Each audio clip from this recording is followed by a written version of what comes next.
Welcome, welcome, welcome. Welcome to another episode of Men on Fire on Soul Mechanic Radio and TV. Today, I know I've said we've had special treats before with guests, but this is such a remarkable woman, and you're going to find out.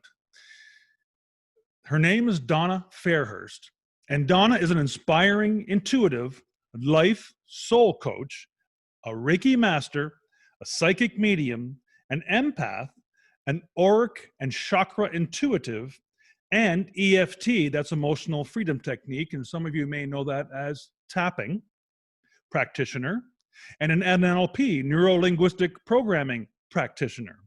And she's CEO, that's Chief Evolving Officer, I like that a lot, of Soulful Solutions. Now, Donna was born just short of being legally blind. She contracted polio at age 1, endured and conquered cancer, bankruptcy, divorce, and 3 near-death experiences. Now, you would think this would be enough for 10 women to endure, but the list goes on. She has moved 49 times, 3 times before the age of 5, and has had over 18 career changes. Now, to say this woman has earned her PhD in life is a gross understatement. Now she has found love, or rather, love has found her. And at a time when most people are contemplating slowing down, she has chosen to live large and launch herself into her true life passion. And that's helping you give yourself back to yourself. And without further ado, I want to welcome the incredible and incomparable Donna Fairhurst to Soul Mechanic Radio and TV. Thank you for being here, Donna. Thank you, Mike. I'm so happy to be here. It's so great to see you again. Absolutely. It's wonderful to see you too. And I had such a warm feeling when we met at the New Media Summit. And I think we were supposed to meet. So I think that's a wonderful thing. Well, in my world, there are no accidents. There are only wonderful synchronicities meant to grow us. So I feel like I have known you my whole life because I have in this and the past lives. So Exactly. Yeah. Yes. No, that's great to hear. So I was wondering, you have such an incredible backstory, and I was wondering if you might tell the listeners a little bit about that, and you just go ahead and touch on whatever you want to touch on, and hit some of the highlights, or go as deep as you want, and let us know what you've been through. Because as I mentioned to folks in the intro, some of those things they're incredible, and you're such a incredible person to have been through all that. And it's like the lives of 10 women. So. Well, I think I must be I know I'm a very old soul by now, and I keep dying and coming back. They keep kicking me back. So, it's not your time to go yet. Exactly. That's what I got on the last one. No, sorry, because I really want to stay then and that time. And they said, no, you're not done yet. You still have much work to do. So back I came. Wonderful. That's part of the story. I'll illuminate you on that. Sure. So if you wouldn't mind, just let us know a little bit about your story and how you got to where you are now.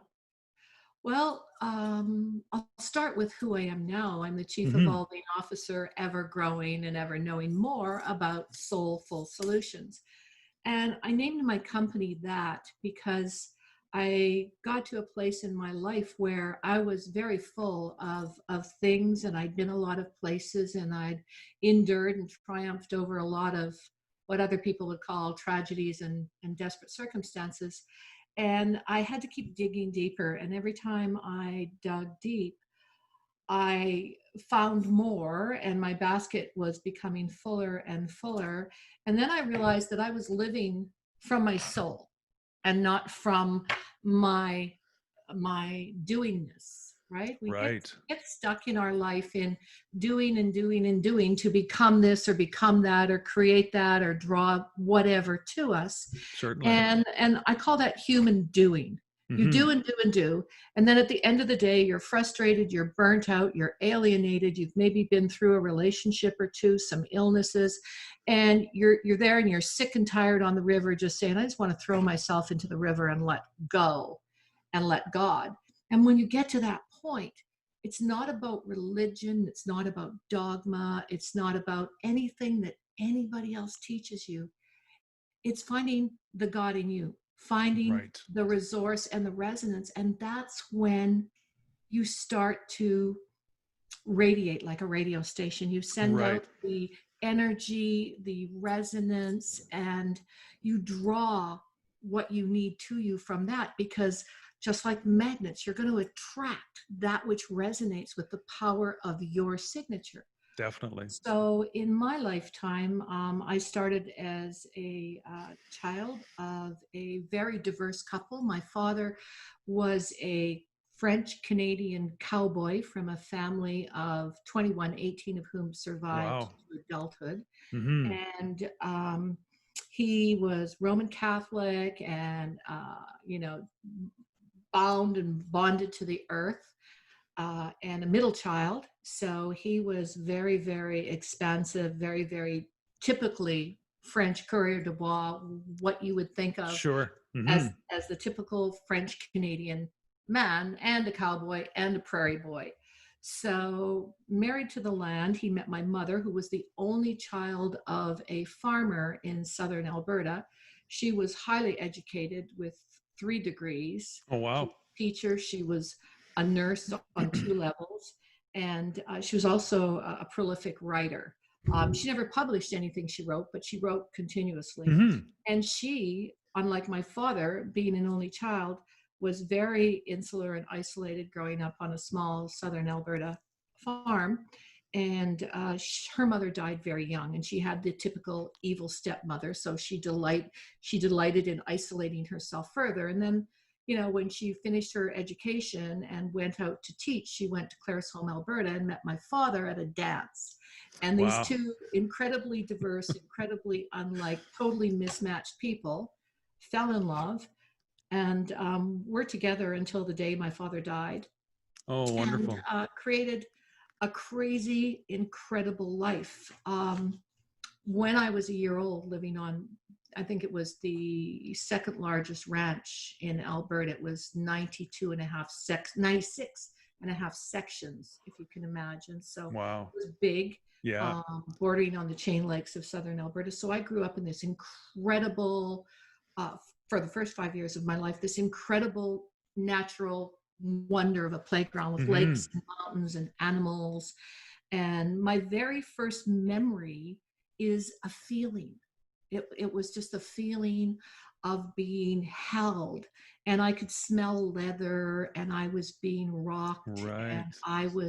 the wind was in my face, and I could smell things I didn't know. I had no idea as an infant. But at this time, as my mother tells it, I was less than a month old. My father strapped a saddle blanket around his middle, plopped me into the middle like a papoose on the front, facing forward, got on a horse, and went out riding for the day, checking fence lines. And when he needed to diaper me, he just took me out, rinsed me off under a spring, and popped me back in. Put in, yeah. And so that was my first memory, is the smell of Old Spice aftershave, the Hmm. trees, the wind, the grass, the horse, the leather, everything that encompassed blowing into an infant's face. Beautiful smells. And I grew up like that, surrounded by cattle and horses and dogs and cats, and a very, very strange Chinese gentleman named Frenchie, Oh, who was the cook, handyman, uh-huh. helped my mother with everything in the ranch. And 40 men plus my father worked the ranch. So as the second and very, very tiny female on the property, I was just adored, and I was carried. Everybody that got their hands on me just put me on their shoulders and carried me. So my feet never touched the ground for the Wow. first year of my life. I really was only learning to walk at age 1, and I contracted polio Wow. on the Yeah. same day that my brother was born prematurely.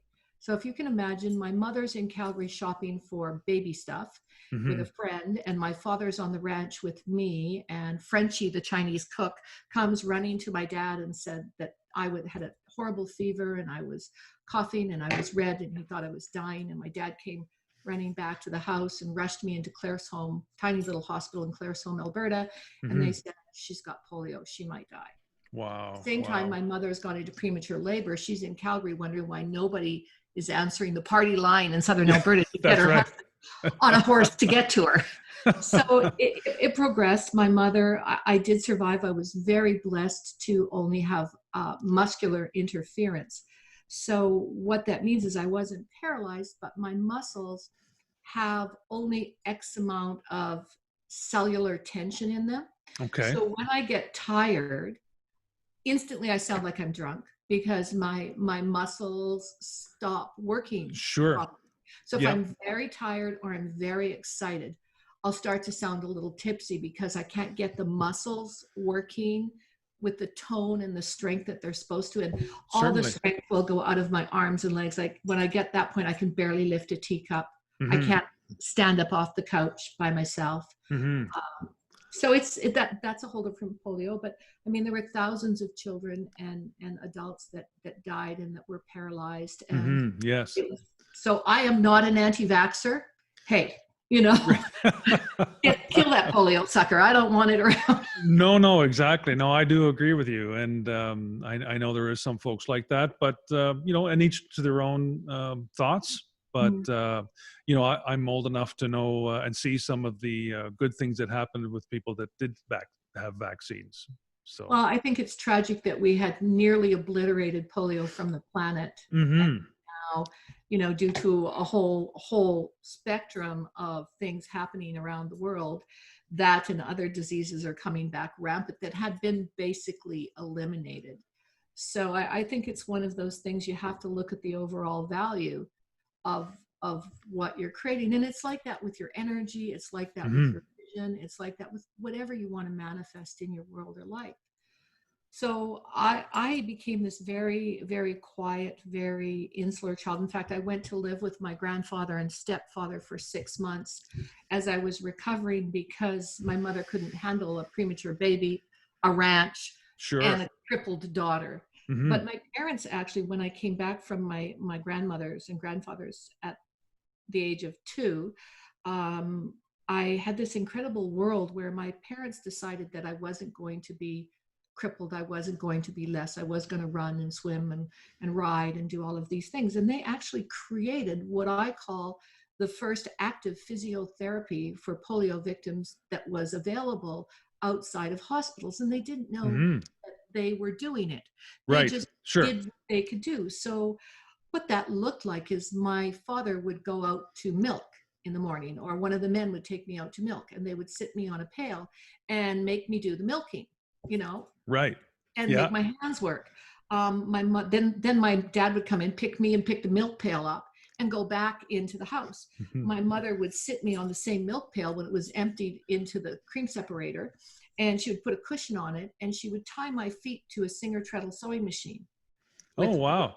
Yeah. ribbon Yeah. I remember those. Yeah. that she made, and she would wrap it like I sort of had like mucklucks on my feet tied to this machine, and then she would sew Right. because she made all the clothes, a lot of the clothes for the men on the ranch. She would buy Hmm. fabric, and that was her little side job, making clothes.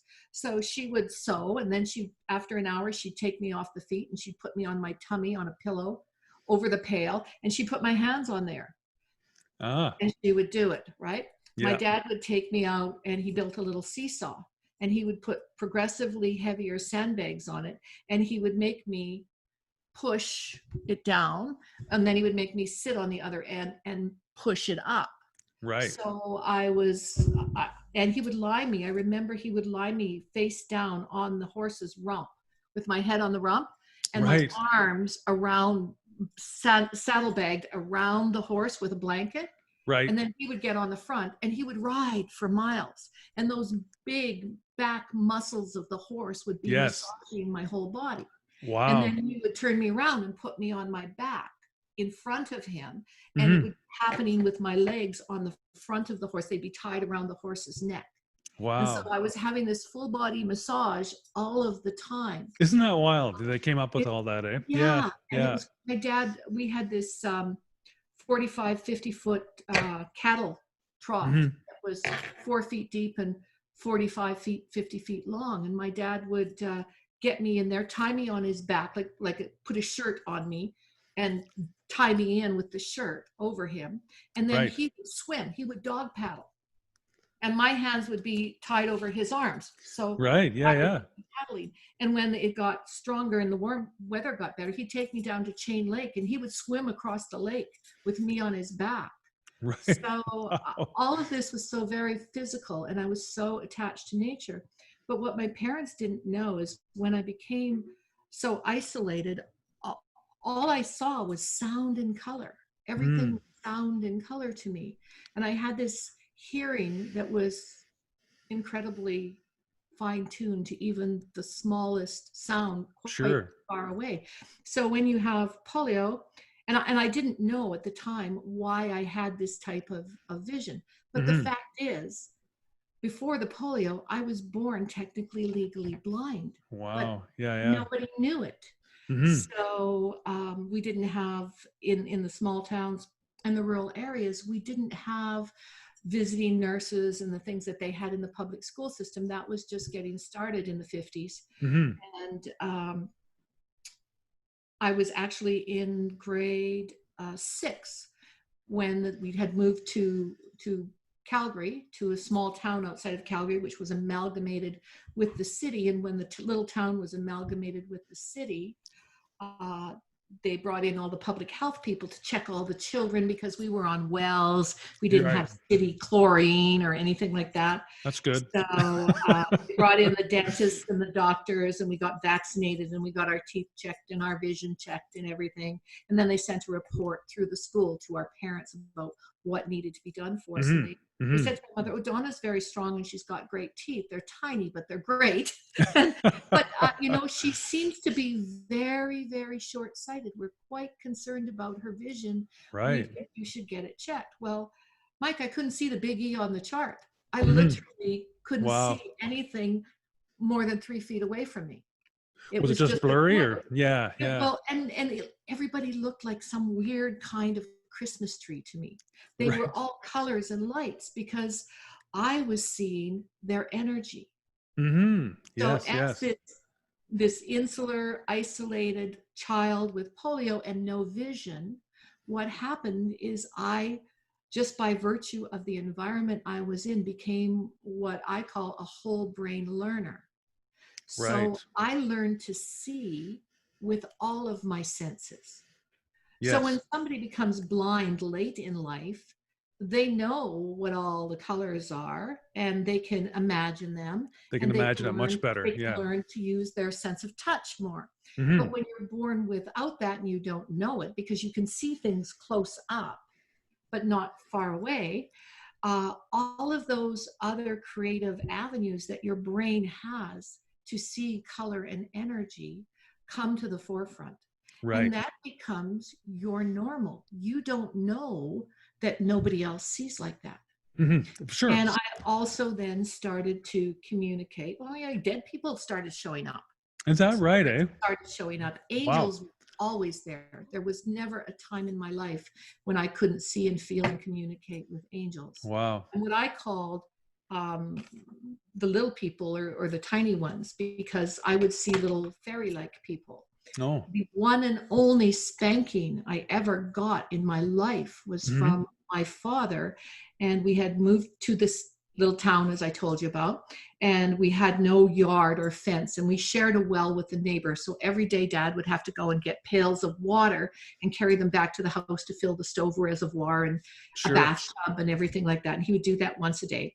And my brother was 2 and I was about he was 3 and I was about 5 at the time, just ready to start kindergarten. And it was early summer. There was no school yet. Right. And I was sitting on the step and my dad sat me down and he sat my brother, who he called the runner. That Yeah. tells you everything. Beside me, he said, "Hang on to him. Don't let him go. That's your job. Just sit here and hang on to your brother," because he had to turn his back on us to get into the well.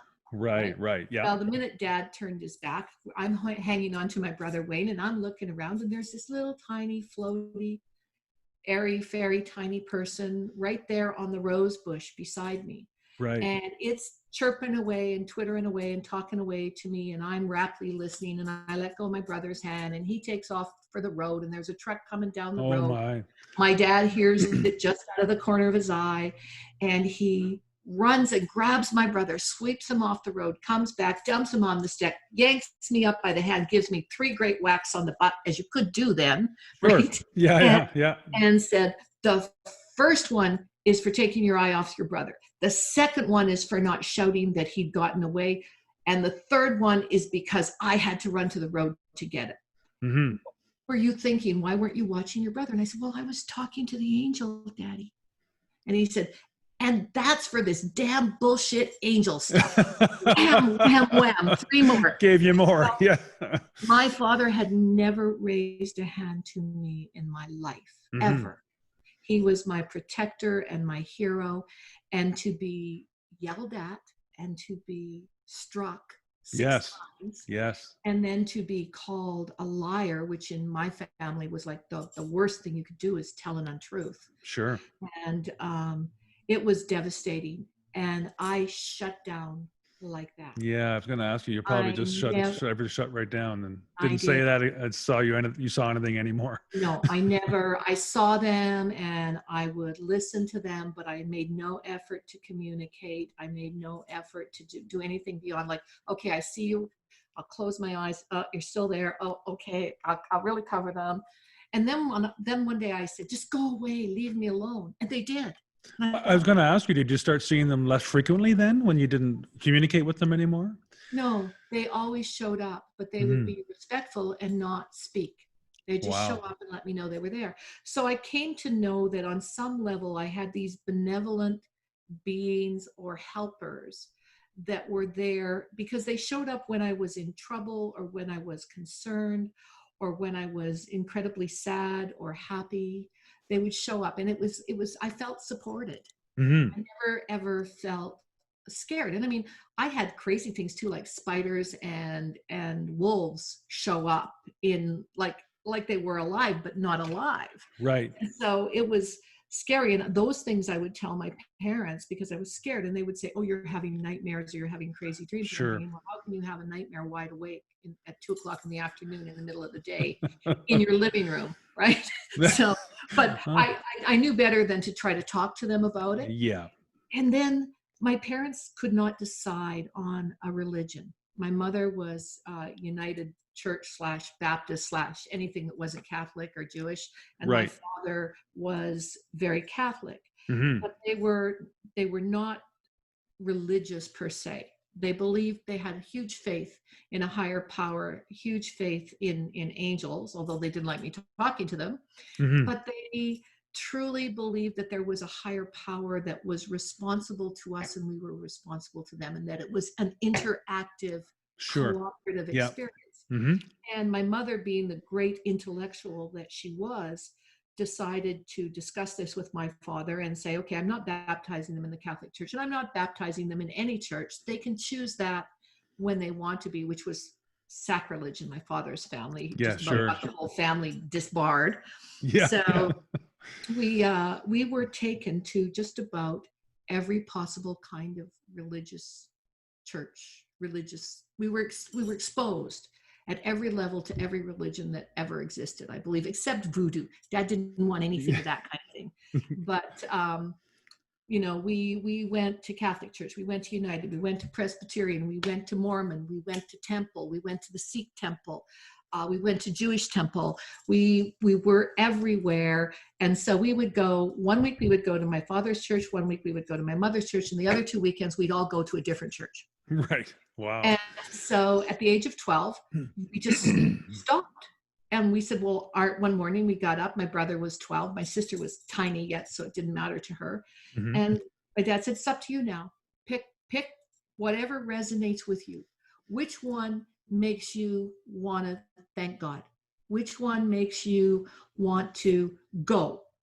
Well, that's incredible for him to say that. I mean, a lot of and nothing wrong with the Catholic religion, but I know a lot of Catholics are awfully staunch in that and set in their ways a little bit. Mhm. Maybe not as much now, but I mean, especially back then, right? Oh, yes, And very. yeah, exactly. So that was very open-minded of your father.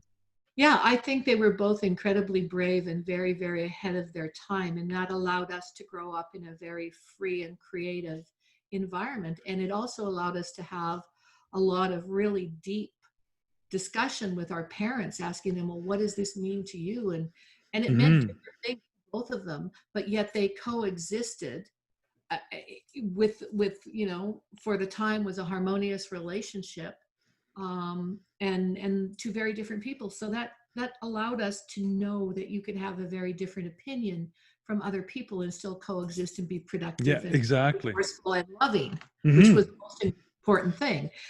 For them, the most important thing at the end of the day was to say, I love you, Yes. and it's all going to be okay. So we learned that love trumped anything else that came along except grace. And that's something that I teach deeply with my clients in my coaching practice, and even in my one-on-ones.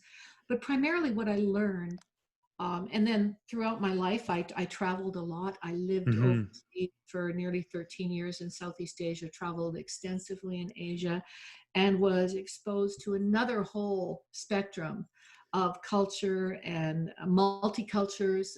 The first city I lived in Indonesia, in Medan, which is the capital of Sumatra, um, I taught in an international school where we had 150 children and 26 nationalities. Wow. So there were a lot. Plus we had also the local cultural school too. We had to learn the language, and our children had to learn the culture and the language.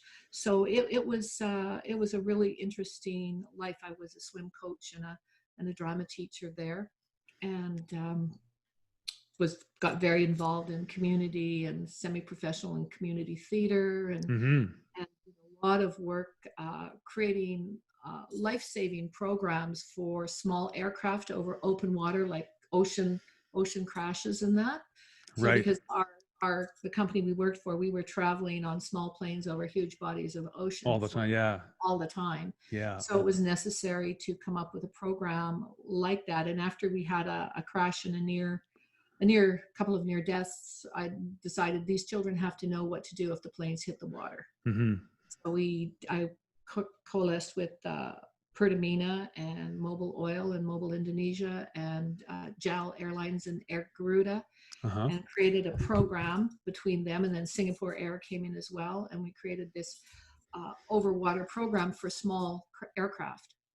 So we Oh, were nice. talking what are the Dash 8s and Dash 7s today. The Sure. first ones we called the Flying Duck, because basically they could land on their belly and float for about 6 hours before they went down. Right. All equal. So yeah, it was a very exciting life. But again, I was exposed to a lot of different cultures, discovered Buddhism, which, if I have to say I ascribe to a religious point of view, it would be more that than anything else. But I'm actually a-religious and kind of homogenous. I think all energy, and any teacher that brings you closer to source and you feel that's the Absolutely. teacher for you, Yeah, right? I agree.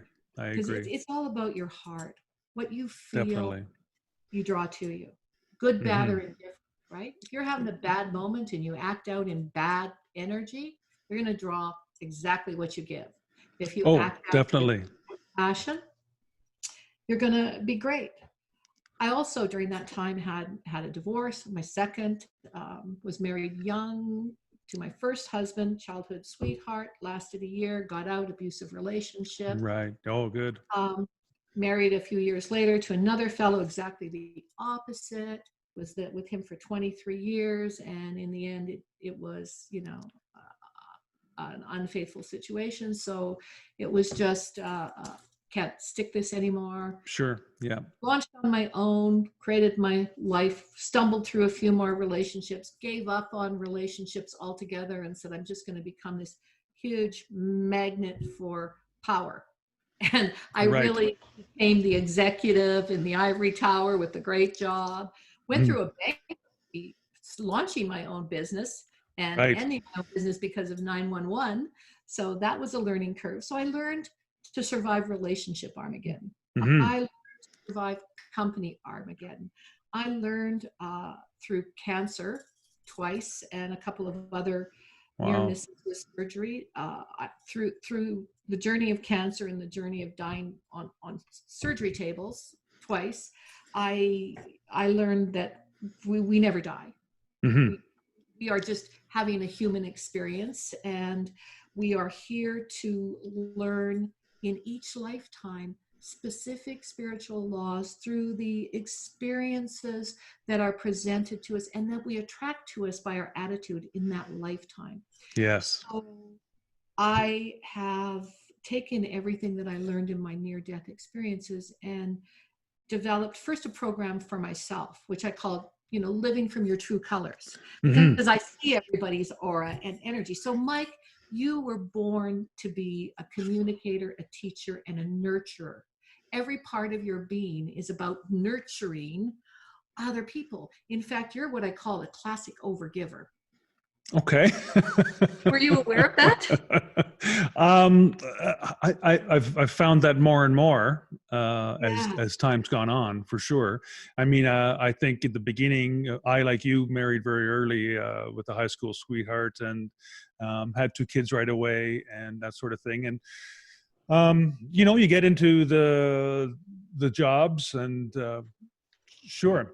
And you get into the jobs and that sort of thing. And I think I kind of call it, moving from ambition to meaning, in your Mhm. life, where, society tells us that we have to get married, have kids, get the house, get the car, get the job, all those sorts of things. As far as jobs go, though, I was never really satisfied at any job I went to. The longest I stayed was 10 years at one place, just because I always felt I could do more and I'd like to do more. And I was never, there's something else out there for me. I don't know what that is yet. But that was a recurring theme for me, you know. So until I had to also go through many things that you've talked about, not the near-death experiences, that's for sure, but lots of the cancer with my parents, and then deaths in my family, and the bankruptcy, and thinking about perhaps ending my own life, and Right there with you. and moving through all those things. And I'm at the time when you go through that, you can't see the good in it, but I certainly do now. Yeah. And so it's amazing that we've come out the other end, and you're doing amazing work with what you're doing now. And I am, but I wouldn't be doing it. I wouldn't be doing it unless I had gone through that's right, all of those spiritual lessons. And definitely. every single experience is our greatest teacher. And so I've kind of, in my life, I've kind of broken it down into 12 segments that I know that everybody goes through. First of all is discovering your true colors. Yes. What am I putting out there, and what am I getting back? What am I shining? Am I shining black today or shining white? Am I shining red or am I shining green? So am I Hmm. in my heart? Am I communicating? Am I creative? Am I truthful? Am I in integrity? Am I fun? Am I having some fun? If I'm not laughing and loving what I'm doing, then why the hell am I doing it? That's right. I agree with you You 100%. are supposed to be in love with your life. And if Yes. you're not in love with your life, I mean, and I had a great, great teacher named Rusty. And Oh. he was put in my path when I was on my climb to the ivory tower. I'd gone bankrupt, or declared bankruptcy after Hmm. 911, along with 600 other agencies like mine in Canada. Right. Travel industry didn't do very well in Canada after 911, especially the small mom and pop brick and mortar ones. And Exactly. I was, my bank literally said to me, well, Donna, you're a great boon to the community. You're a fine businesswoman. You're, on economic development. You're probably going to be mayor someday. Hell, we love you.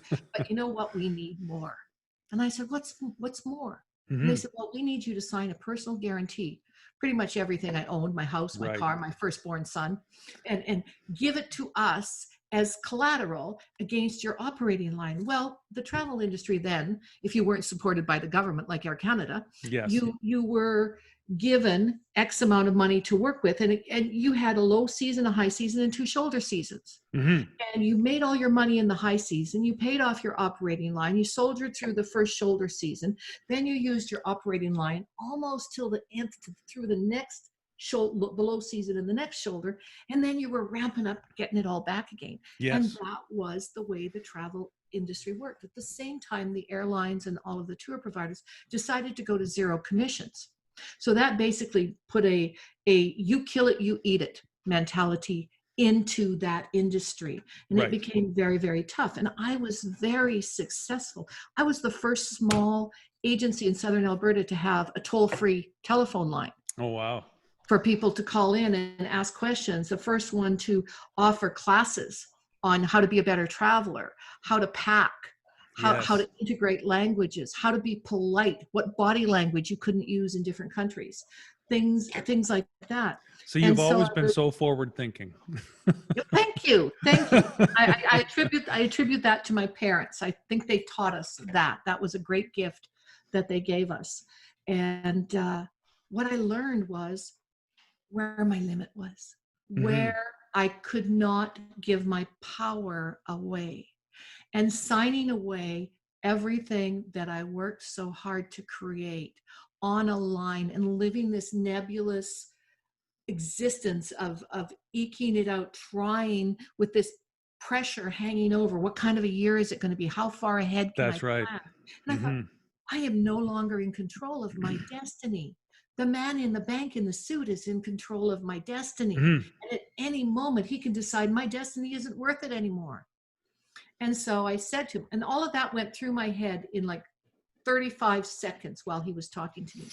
Yeah. And I listened to him, and it was really debasing, because he also brought in a trainee who was like 20. Right. And he was 60 something and I was 40 something. And I had this 20-year-old trainee who had done nothing yet with his life. Yes. And knew nothing, and was going to be very pontifical with me. And so I was feeling a little short-tempered. And he said, Ms. Ty, that was my name at the time. Okay. You have incredible presence and you have incredible business skills. And we know that you're going to be successful at whatever you do, but you just need to toe the line here. This isn't about you. This is about your industry. It's not you that we don't trust. It's your industry that we cannot depend on. Right. And I thought, oh, yeah, that's true. That's absolutely true. Now let me think about that for a moment. Yes. If you make me do this, I will put the keys on your desk in 1 week. And they said, you would never do that. You are so respected and so successful in this community. We'll see you on Monday to sign the documents. We'll get them drawn up. And this was on one Monday. And the next Monday, I was supposed to go in and sign it. I said, well, leave room on the desk for the keys. Right. And I went out and I went first and picked up the mail for the office. And then I went and bought a very large, the big bottle of wine. Yes. And I wasn't much of a drinker. So it was something awful like baby duck or love a duck or throw a duck away. I don't know. It was one of those ducks. And I put it in the back of my car and I went and told my staff in my agency that I had to go to Calgary for business that day and I would be gone. And I didn't go to Calgary. I drove out to my little house in the country. And I phoned the head of the consortium because a lot of independents belong to consortiums. Right. So I called him and I said, I am thinking of closing the doors. He said, Donna, you're the 7th call I've had today. Did the bank come to you for more collateral? And I said, yeah, they want everything. And he said, what are you going to do? I said, I'm going to close the doors. I'm going to walk away. And he said, well, you have to do what you have to do. What can I do to help you? And I said, I don't know yet. I'll let you know that tomorrow. And then I hung up and I got roaring drunk and I had all by myself and I had a good cry. And then I had a shower, went to bed, had a good sleep, got up the next morning, went to work, found jobs for all of my staff without them knowing about it. Right. Found agencies that I trusted that I could transfer my long-term files to. Found a large agency through my consortium that could take my cruise groups that I had been developing for 2 years. and were scheduled for the next season. So it was huge. And then I told my staff, and they said, we're with you 100%, whatever you need to do. I said, well, I've got your Nice. job. Mm-hmm. Here's where you can go. And they went, well, don't we have to interview? I said, no, you're hired on the spot because I said who you are. Wow. Yeah. So you just need to show up on Monday to work. And they Mm-hmm. said, okay, well, why Monday? I said, because I'm closing the doors Friday night. Right. But it was a long weekend. It was the last weekend of June, so it was the July long weekend. So we got everything done. I called all the people that I had leased equipment from, got all their equipment. I paid all my debts, didn't owe 1 cent to anybody. And then I closed the doors and declared personal bankruptcy. And on Monday morning, I walked in, threw the keys on the agency and said, whatever's left after you take the paper off the window is yours. Goodbye. Wow. Yeah, I did this similar thing in real estate, and I just did the same thing working with a line of credit, so that I kind of paid myself a salary, and then as closings came in, because you don't get paid till the house actually closes. That would make up for that. And at the time, I had to put through 2 kids through university, and had house payments, car payments, all that stuff. Now I did make pretty good money, but and I was pretty good at it. I did enjoy it. But it was a lot of time, 60 to 80 hour weeks. And it led to the undoing of my marriage at the time. Mm-hmm. And after I went through everything, and I still have my, that we talked about earlier, that I still have my real estate license, and people said, oh, you're going to get back into real estate? And I just couldn't do it because same reasons you talked about, you're a slave to the bank, basically, and you're every year you're thinking the same thing, although I had done my best to develop systems to try to keep and repeat and referral sort of thing. You're still wondering, what's this year's real estate going to be like, and how am I going to make it through the challenges and all those sorts of things. So I just thought, no, enough's enough, and I'm not going to carry on with that. But I wonder maybe if you could find or let us know, how did Frank find you? Because he found you, apparently. Oh my God, that's such a story. Well, when I walked away from the town, from the business, I spent that summer taking care of the last of my clients and making sure their files, working from my kitchen desktop, which now is a reality, right? This is my home office. So that was a precursor for this, but my foresight didn't go that far for me. It works really great for other people.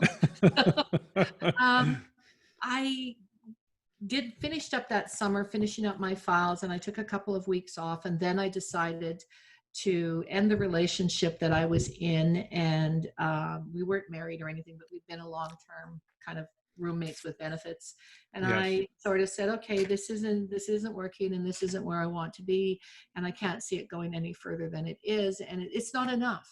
It's not enough for you. It's not enough for me. This just isn't working on any level. And sooner or later, we're going to implode in a way that isn't going to be healthy. So I'm choosing now, just like the business, to cut my losses and go. Right. And I launched myself, and of course I had nothing.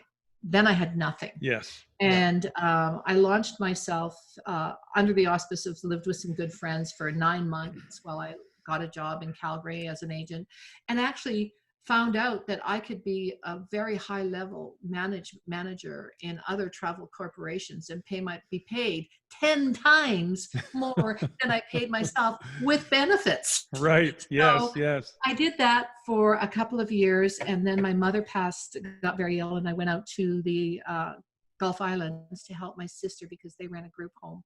And I went out there for a couple of months through my mom's, illness and transition. And then I was headhunted for a job in Calgary. I was going to a job on the island to be closer to my family. Right. And I was headhunted for a job in Calgary, and talked to my brother and sister, who are still my greatest confidants in the world. And they said, it's 6 of one, half a dozen of the other, but in Calgary, you're going to be closer to more of your friends and family and more to Southern Alberta, the environment that you love. And it's a big difference in lifestyle.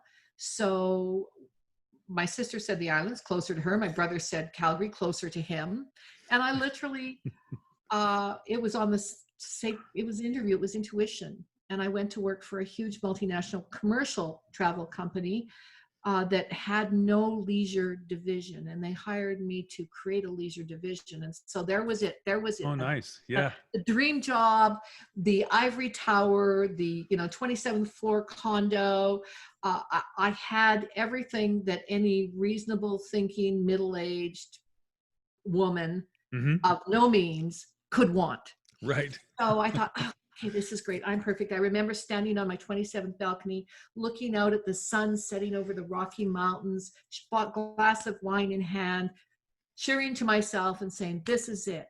Through all the hell and the death and the disease and the cancer and the bad divorces and the bankruptcy and, trying to keep your kids together, you've arrived.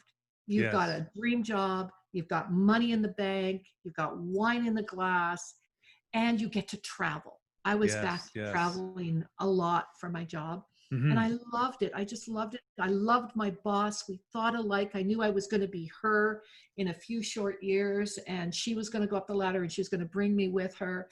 And I just felt like I had reached it. And I said, that's it, God, this is perfect.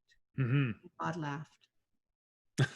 And Frank and his beautiful wife, Debbie, who sadly passed, but not so sad for me because I ended up being the next Mrs. Fairhurst. But she was a very good friend of mine. Frank, I barely knew. Frank was Debbie's, kind of cute, funny husband that I saw once in a while at Rotary meetings, and we would dance and say hello, but we meant absolutely nothing to each other. And we had different lifestyles. They were good clients of mine. We saw each other through some difficult times. They saw me through, one of my cancer scares, and I saw them through two serious things. Debbie, unfortunately, didn't survive hers, but I had moved away and I was out in the Gulf Islands when that happened. So, and then I'd come back to Calgary, and they had tried to reach out and see me, and I had tried to see them, but we kept passing in the nights with our schedules. And then I got the call from Frank's friend that Debbie had passed, except that Debbie had come to me the night before. So think of this. I'm working late in my office and I'm on the computer, and a voice on the computer, I'm typing and my fingers type, we need to talk. And I'm going, hello, hands off the computer. And I put my hands back down, literally shaking like this. I put them down on the keyboard and it's, hi, it's Deb. And I went, oh. And the hair is starting to crawl. My skin still crawls with it. And she said, you need to get a message to Frank. And I said, oh my God, Debbie, you're gone. She goes, yeah, I'm gone. Yeah, I just couldn't do it. Couldn't hold out. And I wasn't meant to. And I said, that's okay. She said, that's okay. She said, it's going to be good. It's going to be good for you. It's going to be good for Frank. She said, it's all okay. I get it now. But she said, I need you to get a message to him for me when you go to the funeral. And I said, well, when did you die? And she said, this morning. This is like that night. And so I'm thinking, okay, and I'm still at my office working late, as you do as an executive, right? So I'm sitting there working, and I said, well, what about boots? What are you talking about? She said, well, I have these little blue, and Debbie was like a domestic goddess. She did everything domestic like a goddess, right? She was the baker, the cook, the canner, the sewer, the quilter, and she was a powerful businesswoman and networker and mother, gardener, everything that I was not, right? and I thought, okay, I can cook, sort of, I can sew, I'm pretty creative, but not those things that you think of when you think of the constant domestic goddess. So I take these little things, these boots, and I said, well, what about the boots? She said, well, they're my garden boots. They're only a size 3. Only Louise, our daughter, will fit those boots. And Frank, I left him messages for everything because she was dying for 14 years. So she had literally, when I walked into that house for the first time, there were notes on everything. When you opened the cupboard, it said, Frank, do this, this, and this. When you picked up a recipe book, she'd gone through and written everybody's favorite recipes and circled them in big colored letters.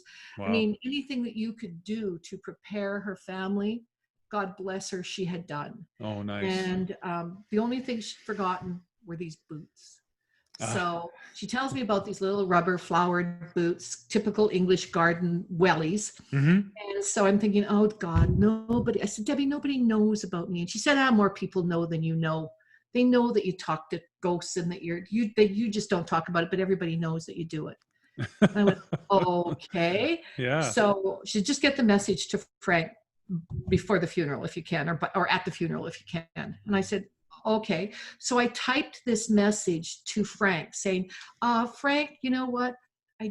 I just heard of Debbie's passing. I'm really, really sorry. She did have a conversation with me not too long ago about these boots, and I know it was preying on her mind and she wanted to not forget. So I'm typing this. So I just wanted to let you know, in case you forgot, that these things are in the cottage beside this chest. And of course, he didn't have a cottage or anything. So as I went to hit send, the power went off in my building. Oh, really? So I never knew whether the message went or not. Right. So the funeral was the following week, and I went with my ex-partner and another friend to the funeral. And while we were there, everybody was milling around, and everybody's going up and saying condolences to Frank and the children. And it was my turn to kind of go up. So I went up, got a big hug from Frank, gave him a big hug back, hugged the kids. And I said, did you get my message about the boots? And he went, no, I never, I don't know what you're talking about. And I said, I sent you an email a week ago when I got the message of Debbie's passing. He said, no, I didn't get it, but it's so funny. A week ago, the day after she died, I had a dream. I swear to God, Donna, she was sitting on the end of the bed. It was so real. I sat up. I swear I was looking at her, but I knew I had to be dreaming. And she was sitting on the bed and she said, find the boots. Donna's going to save your life.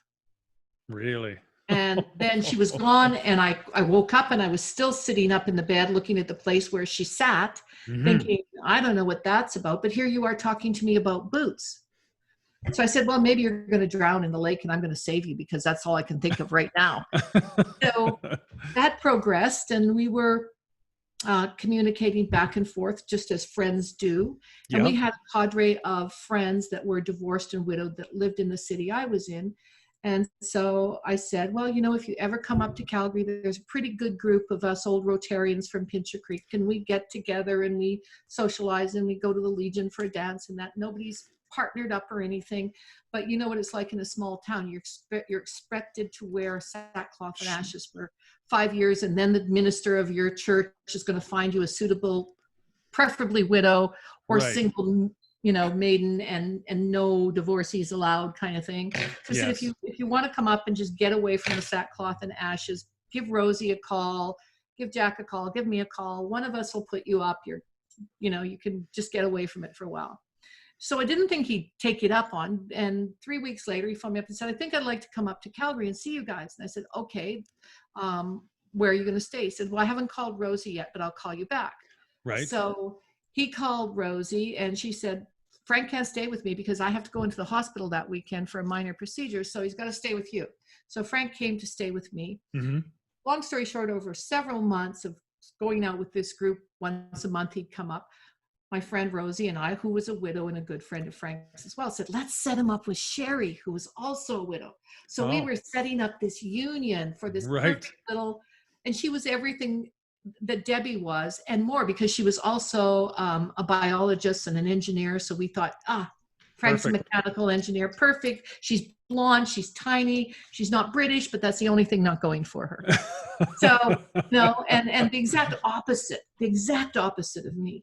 So Frank was staying with me this one time, and we'd gone out for lunch that day, and we'd been pushing Sherry at him, and came back that night. And I had to work, so he was at my place without me. And the next morning, I kind of forgot he was there because I worked late. And I got up, and I remember coming out of my bedroom and looking down the hall and seeing these very British shoes just sticking out at the end of the couch through the window view that I had. I thought, oh God, yeah, Frank's here. And I mean, this is how interested I was in another relationship.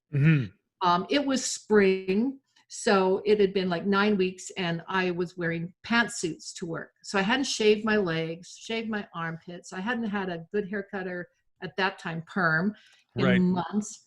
And I wasn't going off on any travel, so it wasn't necessary to be dolled up to impress a man, which I was not trying to do. And I had my dead mother, bless her's moldy old robe on, and her moldy old slippers, which were my whoopee cushions from my mom. Right. Right. Right. So I've got this and I'm coming out kind of scratching my head saying, well, good morning, Frank. You're still here, huh? He goes, yeah, you worked kind of late. And I said, yeah, did you have a good night? And he said, yeah, it was nice. Thanks. He said, I thought I'd take you out for breakfast today. And I said, oh, that's why you're still here. Okay, cool. That'd be good. And so he said, I made you coffee. I made a couple pots, but you slept kind of late because you worked kind of late. And I said, yeah, that's okay. So I'm getting a coffee, pouring this steaming fresh coffee, sit down across the couch from him. And he said, so there's something I want to talk to you about before we go out for breakfast. And I said, what's that, Frank? He said, well, I know what you and Rosie are trying to do, and it's really lovely. It's wonderful that you think of that. And yeah, I am ready to move on with my life. Debbie and I had 14 years to say everything to each other and get used to the idea. And we knew the chances of her getting a double lung transplant were nil and none because she was so tiny. So it was the end of the day. We'd said our goodbyes. We were in a good place, and she wanted me to move on, and I'm ready to move on with my life. And I said, that's great. And he said, yeah. He said, but it's not going to be with Sherry. I went, what? He said, I know what you and Rosie are trying to do. I know you think she's perfect. She's tiny. She's blonde. She's blue-eyed. She's a professional. I could hear it going, the wheels going around in your mind, Donna. And Rosie's filling in all the blanks. And I said, yeah. And he said, no, I'm having none of it. She's not the woman for me. And I said, well, you haven't even given it a shot. You haven't even taken her out on a date. Give it a chance, Frank. And he said, no. I said, you need to learn how to date again. And he said, no. He said, I'm not that kind of man. He said, I see what I want. I know what I want. I figure it out. And then I just go for it. And I said, okay. And I said, holy mackerel, do you like someone? He said, yes, I do. And you met Frank. He's very quiet, but very funny. And he said, yes, as a matter of fact, I do have somebody that I really care quite a bit about already. And I'd really like to get to know her a whole lot better. I said, oh, you dirty dog. Is it anybody I know? Yeah, said, exactly. Yeah, obviously you don't know her as well as I thought you might be, and is that you're so psychically gifted and everything. I thought that you would be able to suss this one out pretty quickly. And I said, I haven't got a clue. Dear God, don't tell me it's somebody from Pincher Creek because there's nobody there for you. And he goes, well, she used to be in Pincher Creek. She's left and come back a lot of times. I'm hoping that she'll come back one more time. And I said, because I left Pincher Creek 5 times in my life and went back. Oh, wow. So he said, yeah. I said, well, who is it? Big mouth of coffee. And he goes, you. And I'm all over him, hot coffee all over him, obviously with my unshaved leg and my moldy robe and my ratty slippers. I was not presenting the persona of the elegant, sexy, I'm interested woman. Right. Because it wasn't. And I said, you're crazy. I am not your type. He said, no, this is written in the stars. Debbie said you were going to save my life, but I think I'm going to save yours. Oh, wow. And he said, I just need you to do what you told me to do for Sherry. I need you to give this a chance. And I said, oh, come on, this isn't a Harlequin romance. He said, it can be anything. We write the book. And I said, nope, I've had relationships with good friends and they have just ended up in disasters. You lose the friendship, you lose the relationship, and you never feel good about it again. Right. So no, I don't cross those boundaries anymore. I've done that twice after my divorces. I'm not doing it again. I want to fall in love with a complete stranger. He said, I'm a complete stranger. The only thing you know, I said, I know everything about me. He said, no, you don't. And it's the only time he ever pointed a finger at me. He said, you know Debbie's, Frank. You don't know dip about me. That's right. Yeah. You know Debbie's version, what she fed you for the last 14 years. That's what you know about me. You don't know me until I let you in, and I haven't let you in yet, but I want to. No, that's I nice. said, well, where are you going with this? And he said, well, I'd like to take you out for breakfast, and maybe next week we'll go for dinner, and then maybe we'll go for a dance, or maybe we'll go for a movie, and we'll just go from there. Right. And I said, no, I really think this is not a good idea. I don't think I even want to go here, Frank. You're a very attractive man. You're funny. You're kind. You're reasonably looks like well off. So yeah, you've got everything going for you, but for somebody else. And he said, I don't give up that easy. I'm British. Keep calm and carry on. And I said, yeah. And he said, okay, I'm going to just ask one thing. And then if it's no, I will never bring the subject up again. We'll just keep the status quo. And I will actually ask Sherry for a date then. I said, do you promise? And he said, I promise. He said, okay. He said, one kiss. What? One kiss. What is the harm? If I kiss you and I feel it and you don't, game over. If I kiss you and you feel it and I don't, game over. If we kiss and we both feel it, we take it from there. Fair enough? Now, what you don't know is he had this huge geriatric dog who was 15 years old that was near blind, near deaf, and incontinent. Right. Who picked that moment to shit all over my beautiful Persian carpet, most expensive thing I owned. And all that aside, he said, well, let's clean it up. He said, okay, now let's just have that kiss and then I'll leave. And I said, okay. And we walked around and around and around my circular house, kind of like following each other. And finally I stopped at the door and said, okay, if I stop at the door and kiss him and he leaves, it's over. Right. And we were engaged 3 months later and married Wild. a year later. Wild. I guess you both felt something then. Yeah, never been literally, I didn't believe in the old, you'll hear music and the bells will ring and stuff like that, but it did. My knees went wobbly. It was, that's the it factor. Mm-hmm. Right? That's when you know that this is the energy I've been waiting for. This is what resonates with me. And definitely. we've been through hell and high water together, but nothing has changed about that. Yes. And I wouldn't be doing this work. I wouldn't have stepped out of my closet and embraced my true calling and be living my passion if it wasn't for that man testing my sales. Right? That's right. Yeah. Such a wonderful story. Yeah. Wow.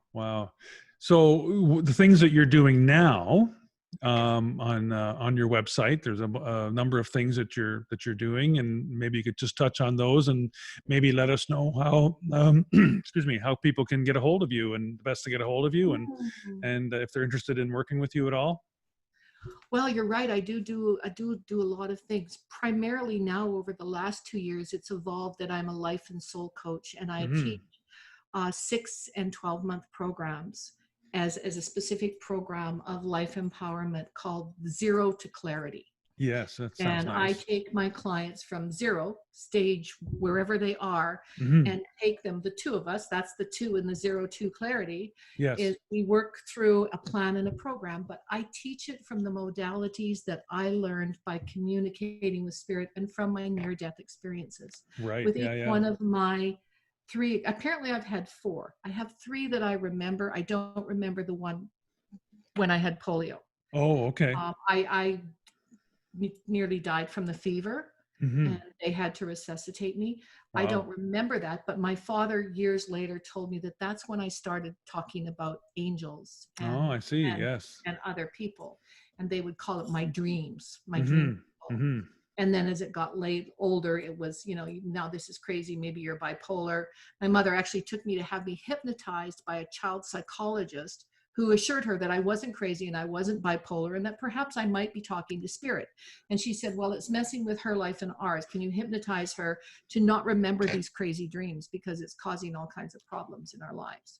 Right. And so they did, and it didn't work. No. Because it won't if you're not a part of the process. But I did develop a passion for learning about hypnotherapy and later on neurolinguistic programming and emotional freedom technique and touch technique. I studied all of the different types of Reiki, became a Reiki master in 2 disciplines, learned about energy and moving energy.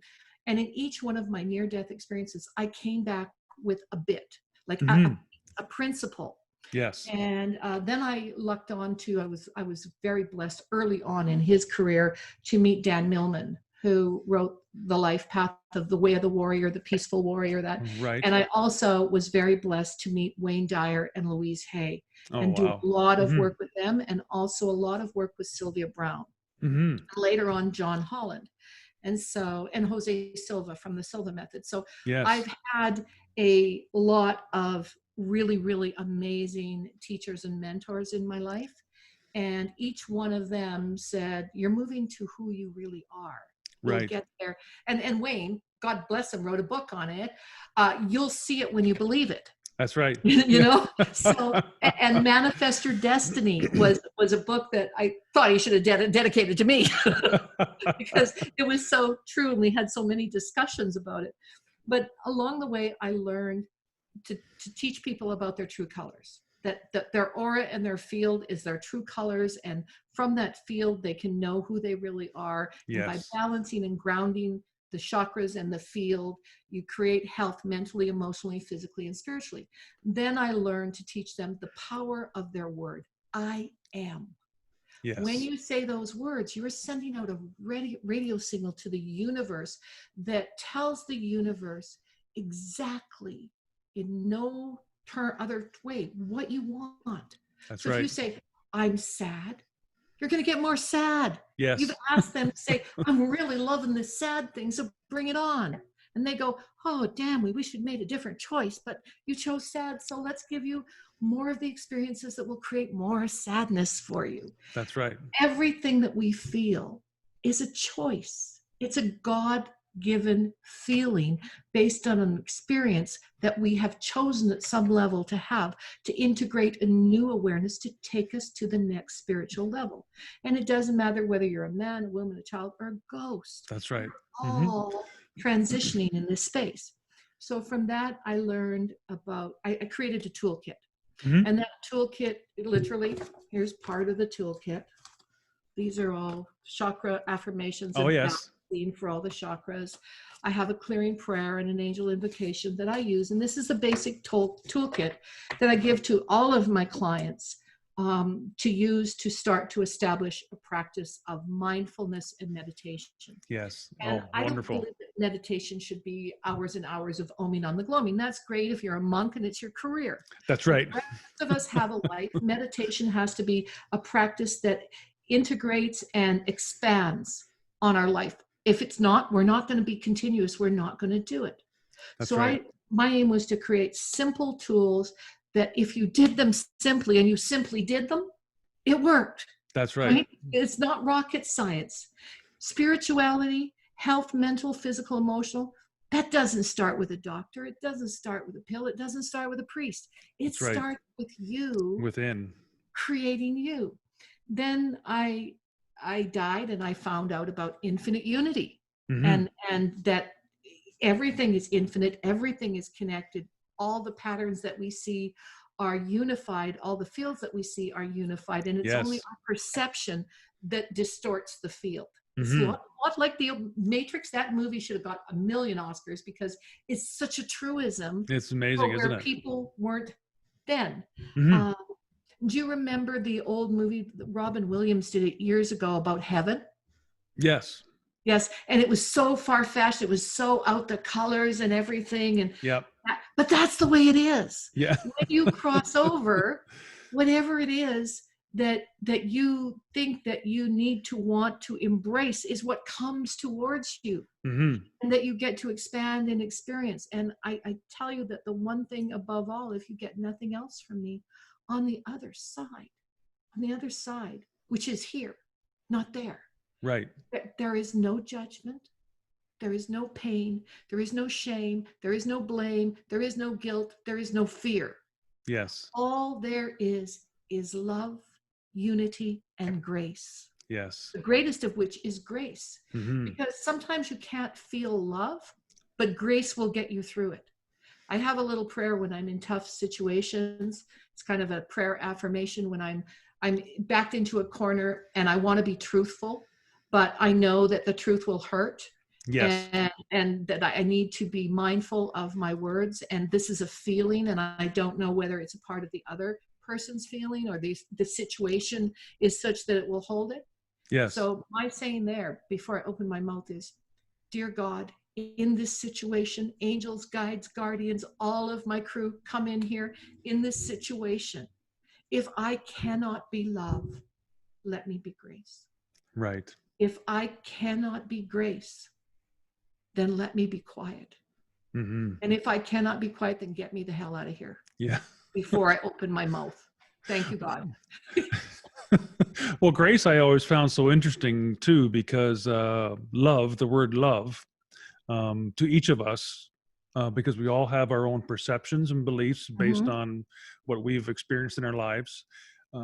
It's like the word God too. Some people, you say God, and they think of a guy in the clouds with a big white beard and is going to punish you when you do something that's not written in stone somewhere. Mhm. So everybody has their own perception on that. So sometimes saying love, and people know love only the way they've experienced it, and it may not be good for them to, or maybe not even have good feelings when they hear that word. So Mhm. saying something like more like grace is even, like you say, is kind of it is Grace higher is than a zone. that. Yeah. Yeah. Grace is a zone that encompasses every feeling that we Right. have.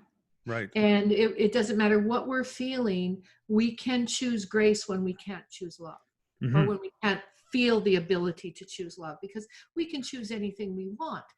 And I guess part of my teaching is through the last near death experience I had. I learned the calm principle, and that is, it brought all of my learnings and all of my teachings and all of my experiences together when Nice. I learned that principle and brought it back. And what I learned with the calm principle is that we resonate somewhere between chaos and incoherence and Hmm. calm and coherence. And the degree to which we can move from chaos and incoherence and resonate with calm and coherence is the degree to which we can embody love and grace. And that leads you to be calm and to flow like a river. The minute you flow like a river, you can surrender. You can Yes, surrender everything that is not of you, that's right. right? Yeah. You can Hmm. just let it go. You think about the river. A river doesn't think, oh, am I a creek or a snowflake or a raindrop or an ocean or a lake? A river is just riverness. It Hmm. is the essence, the energy of a river. And sometimes it's big and sometimes it's small. Sometimes it's swollen. Sometimes it's a shrunken little triggle in a dry That's bed. right. Hmm. And yet the river always has expansion. The Yes. river always has the ability to be more or less based on the energy of riverness. Hmm. A river doesn't think, oh my God, I'm coming to a drop, I'm going to be a waterfall, I'm going to my death, and I'm going to end.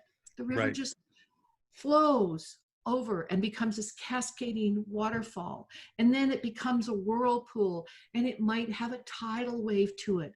Eventually it flows to the ocean and becomes part of the mother of all that is. And then it goes back up and becomes air, and then condenses and It becomes evaporates and rain and comes. comes That's down right. the mountain. It's always creating river. Hmm. And that's what we are. We are the human expression of the river. Hmm. But we have to learn to be calm, to use our tools, to find infinite unity within ourselves, to surrender to it.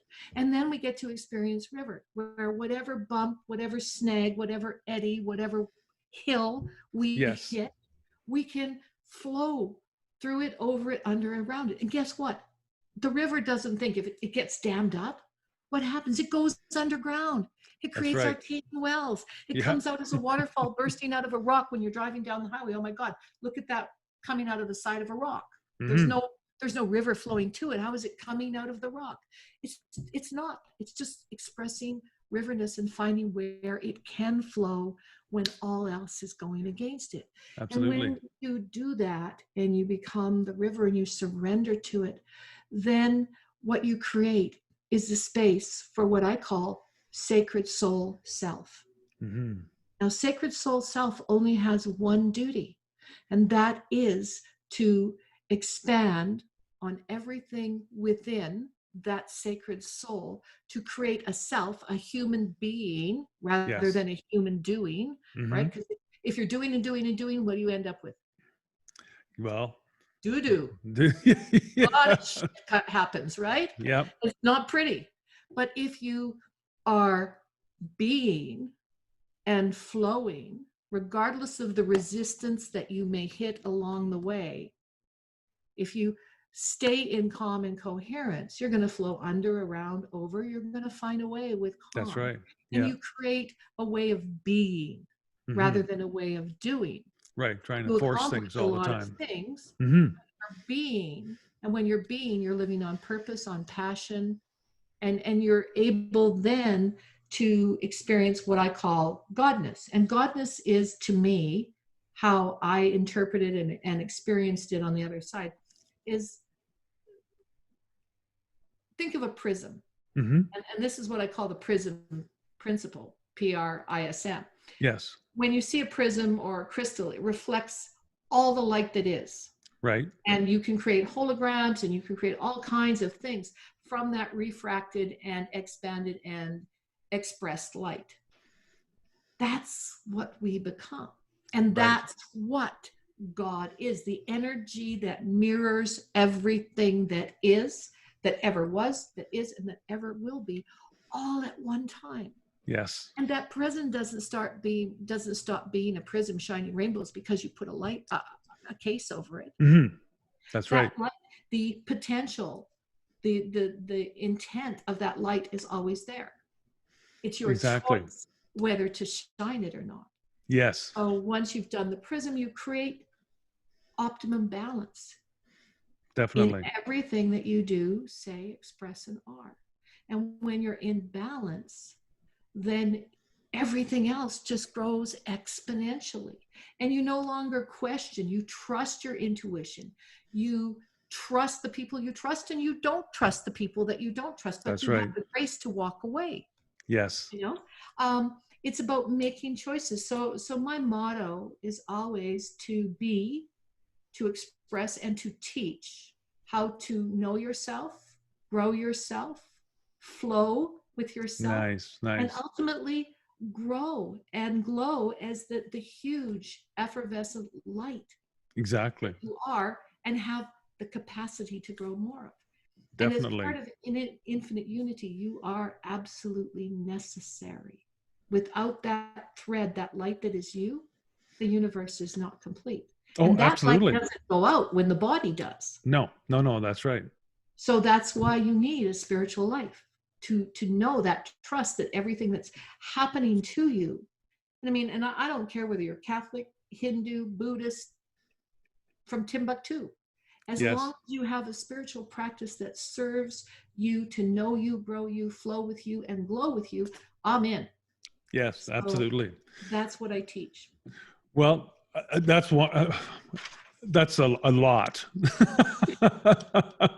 And I I haven't agree with even it. got to life purpose yet. No, and I agree with everything you said. And I know that you and I could talk about this for hours and hours, but we're running a little bit short on time. And I just wanted to give you an opportunity to let people know your website and that sort of thing, or how can they get a hold of you, or the best way to get a hold of you if they'd like to continue on with anything with you. My website is www.soulful, the word FULL. Think of 3 words: Soulful Solutions. Right. That's what I create. That's what I'm about. That's what I teach. And that's what I embody everybody to learn. You can phone me at 250-535-0746, or you can email me at donna@soulfulsolutions.ca. Perfect. And I'll have all that in the bottom of the show notes and that too. So, but I just wanted to give you an opportunity to invite folks to look you up. And I am so grateful for that. And I do offer, for people that are interested in anything that I've expressed here, I do offer a complimentary 30-minute Zero to Clarity session if they're interested in coaching. And I also offer all the one-on-one modalities that you see on your website, whether it's Reiki healing or hypnosis or neuro-linguistic programming or EFT. I do one-offs for healing practice. right. And then I have my coaching practice, which is the Zero to Clarity program. Wonderful. Wonderful. So I'm going to end the recording now with you, Donna, and I want to thank you so much. And you've gleaned so much knowledge to all of us, and you're such an incredible woman and a life force. And I certainly enjoyed my time, and I'm sure the listeners did too. And look forward to talking to you again very soon. And we'll say goodbye for now. Thanks, Mike. It's been such a pleasure and a joy. God bless you and yours. Take care. The same to you.